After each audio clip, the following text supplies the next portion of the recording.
I welcome you to Bible Times. I'm Willard Pless. And what we want to talk about today on this video, we want to talk about what happened on May the 14th in 2025.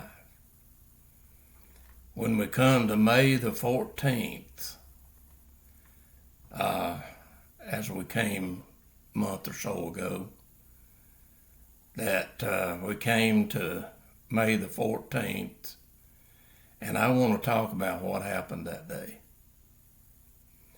Now, what that really meant is that Israel completed the 100-year generation.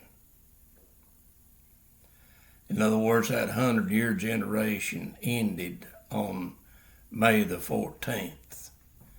And it started with Israel when God brought the ones that he would bring back into the land. He brought them into the world.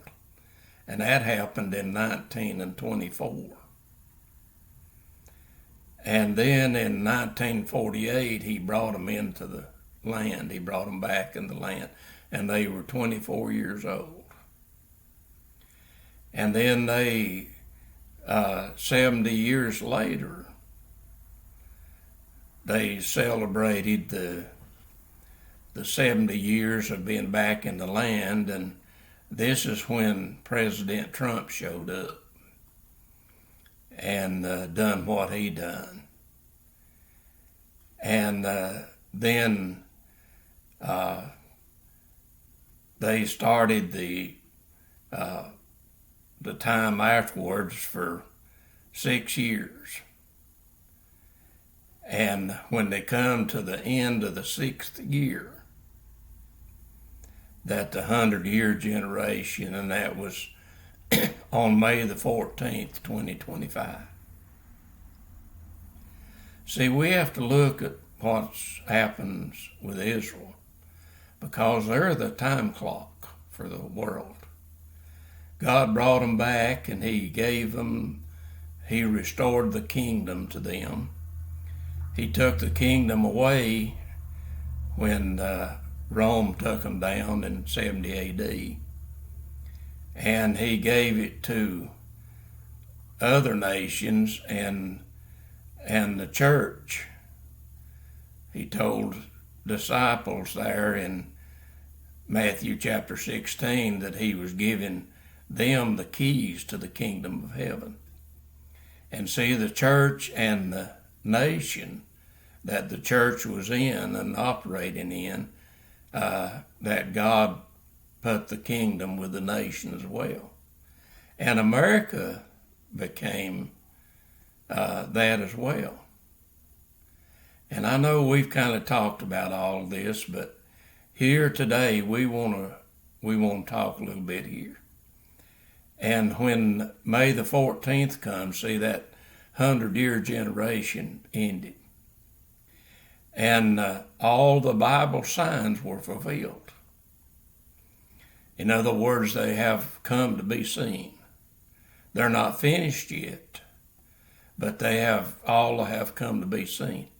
And the last two that was given by Joel, it was the sun eclipse that happened on April the 8th in 2024. And this is the time that Satan came to earth as well. See, we're following what's going on here and paying attention. And this is how we can understand things, is by following what's going on and see the things that are happening and taking place. And see, we also realize here that since that happened on May the 14th, that God has extended it. In other words, things didn't end right then, but he's extended it for 1 year. And see, this is the same playover that it was with Abraham when he come into the land. See, we started this in 2000. We started the 24 years. When Abraham came into the land, he was 75 years old.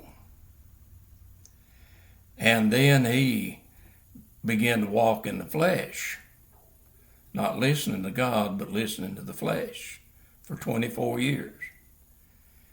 And God came to him and told him, give him the law of circumcision. And when Abraham done that, then a year later Isaac was born. See, that's a sign of Jesus' coming.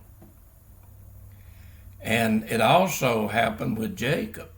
When Jacob fled from Esau and he came to Bethel and he met God there, but he went on off to Haran, and then later God brought him back in the land.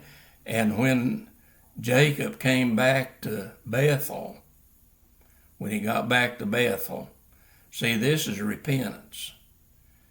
Abraham repented when he cut off the foreskin and cast it away. That's putting the flesh away.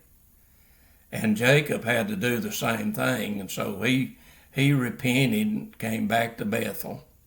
God met him at the border and told him that he's going to have to leave Jacob out and come on in as Israel, and he would go to Bethel. And then a year later, Benjamin was born. See, this is the year extension. And that's what we're in right now. We're in the year extension.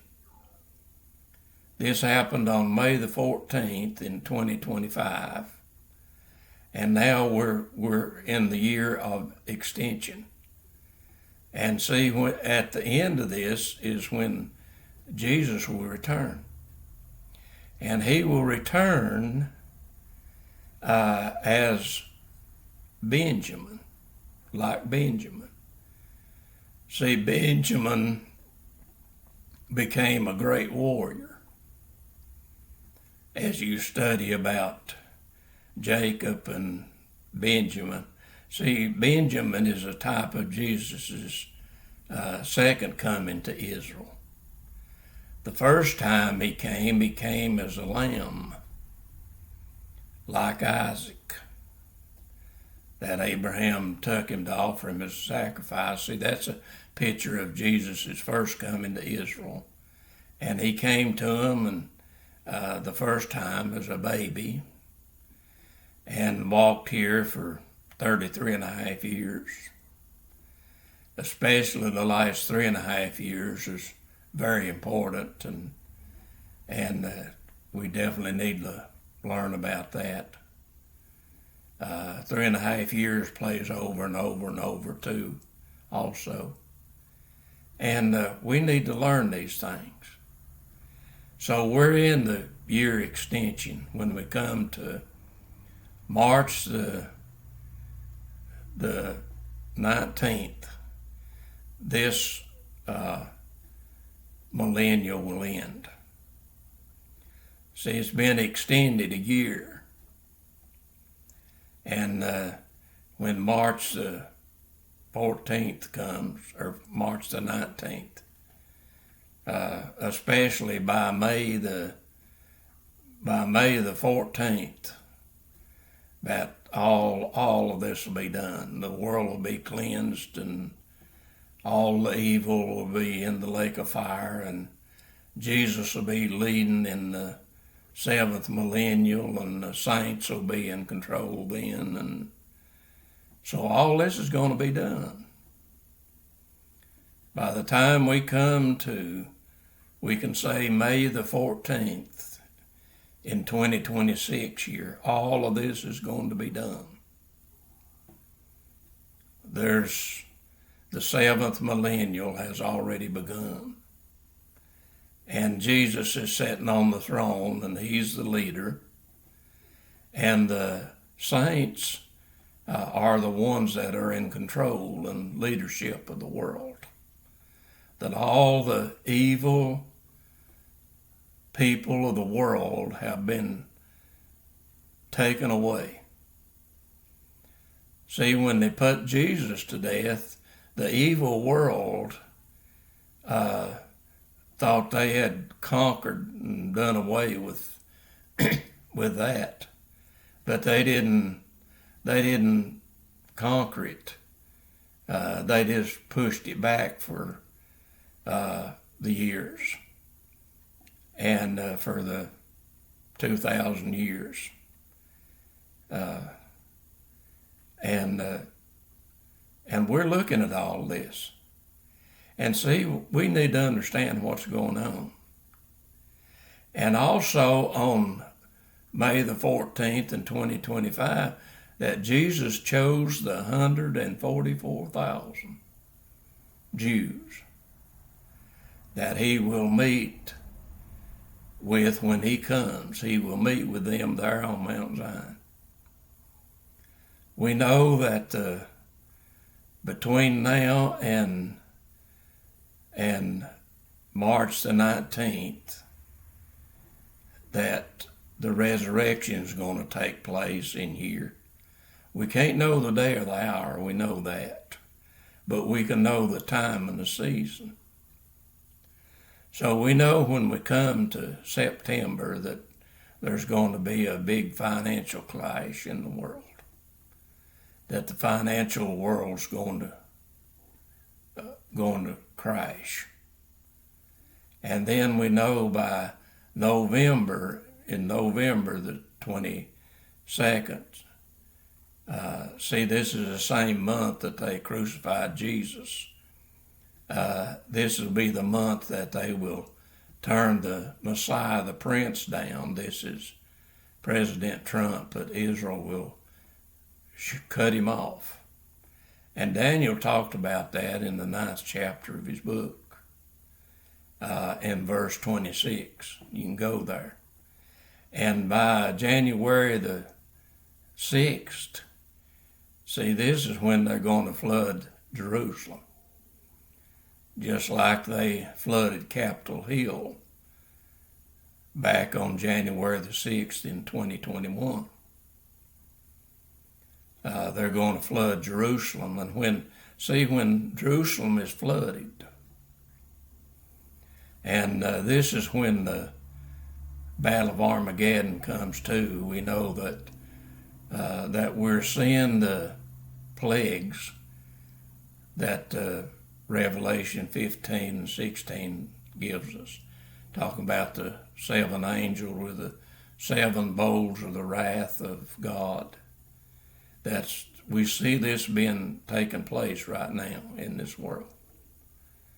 And we're fixing to, one of the angels, I believe about the 4th angel, that he causes great heat to come upon this world in the places where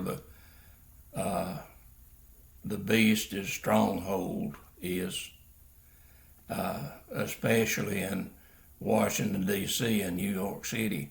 And we're about to see this happen. So the angels with the bowls of wrath is being poured out because, see, this thing that the Bible calls Babylon has returned. And President Trump is the leader of the new Babylon. He's just like Nebuchadnezzar was, and has went through the same thing that Nebuchadnezzar went through. He came and ruled and taken down and given the ability to come back, and President Trump came back in January of 2025. And this is what we see that's going on and taking place. Now the Bible, Jesus taught Matthew 24, we can know the time and the season, but we can't know the day or the hour. So don't get that mixed up. If you read in 1 Thessalonians chapter 5, that Paul said that the saints won't be in the darkness. They'll be able to see and understand what's going on. The saints can't know the day or the hour, but they can know the time and the season. And this is where we are, and this is what's going on. And I hope you'll talk to Jesus. Start talking to him. He's right there, and he wants to talk to you. He wants you to talk to him, and you'd start talking to him and let him in your heart, and he'll come in your heart, and you'll begin to see and understand what's going on in this world. And what we're talking about, see, is being able to understand. And Paul wrote about that in 1 Thessalonians chapter 5. So go there and read that, and talk to Jesus, and make things right with him, and fellowship with him, and walk with him, and look forward to his coming, because he's coming soon.